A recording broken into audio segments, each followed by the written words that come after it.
So one of the most common mistakes that business owners make when running a business, and it's easy to do because as a business owner with a small company, typically you are working more in the business than on the business. But one of the biggest mistakes that I see business owners make from the perspective of someone who sells them for a living is that they focus more on net profit than on enterprise value. What does that mean? Well, what it means is that they focus on the bottom line number that is going into their pocket every day or every month or every year versus what the overall value of the company is. And this is best highlighted by a series of transactions that we did. We sold 2 environmental remediation companies, and the companies were almost identical. The companies had almost identical sales, they had almost identical net profit, and so you would think that since they were in the same industry and they did the exact same things, that they would be worth the same money.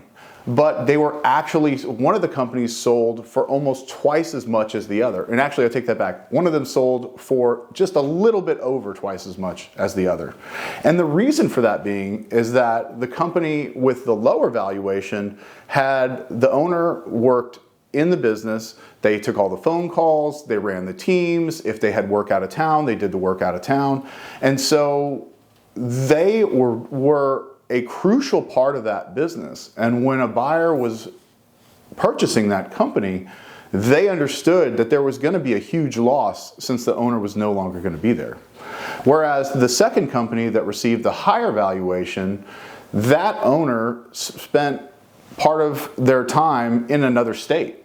They had a management team that ran the business day to day, and they simply had discussions with this management team and coached them up from the sidelines. So the buyer in that transaction was stepping into a complete system. They could go in and they could learn the business, and they had a core team that they could rely on to fill in any gaps in their knowledge.